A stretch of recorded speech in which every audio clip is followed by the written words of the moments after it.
ಕಷ್ಟದಲ್ಲಿ ಸಹ ಇರುವಾಗ ನಾವು ಸಂತೋಷದಲ್ಲಿರುವಾಗ ಸಹ ನಾವು ಅವರ ಹೆಲ್ಪ್ ಅನ್ನು ಕೇಳ್ತೇವೆ. ಹಿಂದೆ ಬಳಸಿದಂತಹ ಮರದ ವಸ್ತುಗಳು ಬೇರೆ ಬೇರೆ.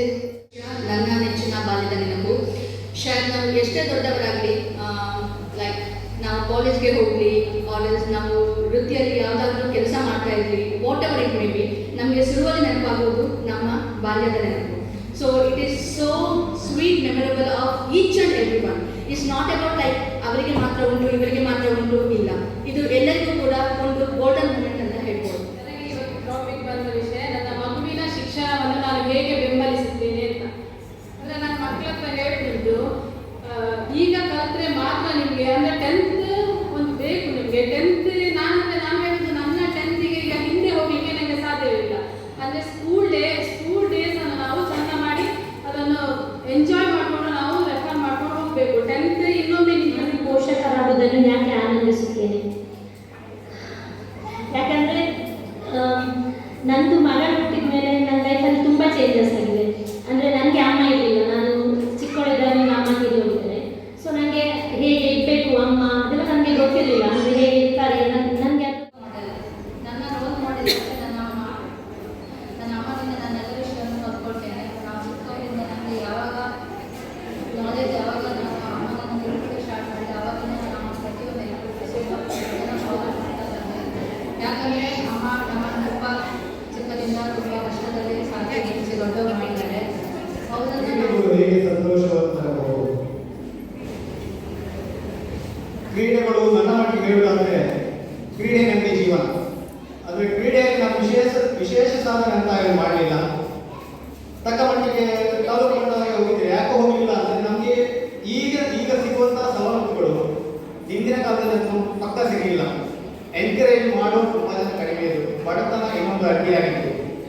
ಬಹುಶಃ ಕ್ರೀಡೆ ಬೇರೆ ವಲಯಗಳಿಗಿಂತ ಹೆಚ್ಚು ಸಂತೋಷ ಕೊಡುವಂಥದ್ದು ಕ್ರೀಡೆ. ಜೀವನದಲ್ಲಿ ಸ್ಮರಣೀಯವಾದ ಒಂದು ದಿನ, ಎಲ್ಲರ ಜೀವನದಲ್ಲಿ ಬಹುಶಃ ಒಂದು ಸ್ಮರಣೀಯ ದಿನ ಅನ್ನುವಂಥದ್ದು ಇರುವಂಥದ್ದೇ. ಹೆಚ್ಚಾಗಿ ನಾವು ವರ್ಷಕ್ಕೆ ಒಮ್ಮೆ ನಮ್ಮ ಜನ್ಮ ದಿನವನ್ನು ಆಚರಿಸ್ತೇವೆ. ಹೆಚ್ಚಾಗಿ ಎಲ್ಲರಿಗೆ ಇದೊಂದು ಸ್ಮರಣೀಯ ದಿನ ಆಗಿರಬಹುದು, ಆದರೆ ನನಗಲ್ಲ. ಯಾಕೆಂದರೆ ಕೆಲವೊಮ್ಮೆ ನಾನು ನನ್ನ ಬರ್ತ್ಡೇಯನ್ನು ಅಥವಾ ಜನ್ಮದ ದಿನಾಂಕವನ್ನು ಮರೆತದ್ದು ಉಂಟು. ಯಾಕೆಂದರೆ ಅದು ಆ ಒಂದು ದಿನ ಭಗವಂತ ನಮಗೆ ಈ ಪ್ರಪಂಚಕ್ಕೆ ಯಾವಾಗ ಬರಬೇಕು ಅಂತ ನಿರ್ಧಾರ. ನನ್ನ ನೆಚ್ಚಿನ ಹಬ್ಬ ಅಂತ ಹೇಳಿದೆ ನಮ್ಮ ಕೋಟೇಶ್ವರದ ಹೋಳಿ ಹಬ್ಬ ಆಯ್ತಾ. ಸೊ ಹಬ್ಬದಲ್ಲಿ ನಾವು ಚಿಕ್ಕಯ್ಯ ಏನು ಮಾಡ್ತಿದ್ವಿ ಅಂತ ಹೇಳಿದ್ರೆ, ನಾವು ಚಿಕ್ಕಯ್ಯ ಎಲ್ಲರೂ ಹಣ ಕೊಡೋದಾಯ್ತಾ. ಸೊ ಆವಾಗ ಏನು ಎಷ್ಟೆಷ್ಟು ಕೊಡ್ತಾ ಇದ್ದೀವಿ, 10 ರೂಪಾಯಿ, 20 ರೂಪಾಯಿ, 30 ರೂಪಾಯಿ. ಸೊ ಅದನ್ನು ನಾವು ಏನು ಮಾಡ್ತಾ ಇದ್ದೀವಿ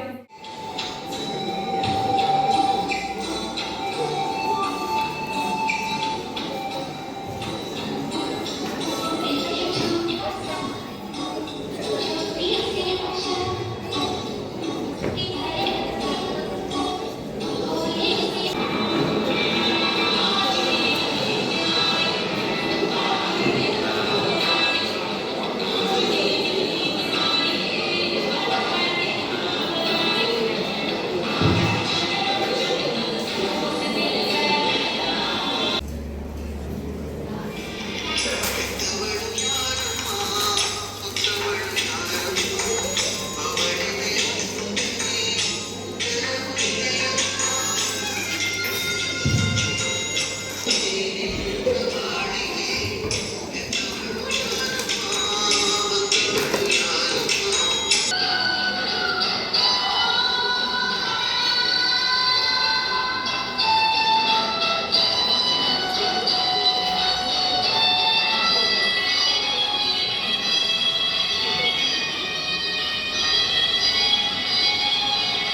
Thank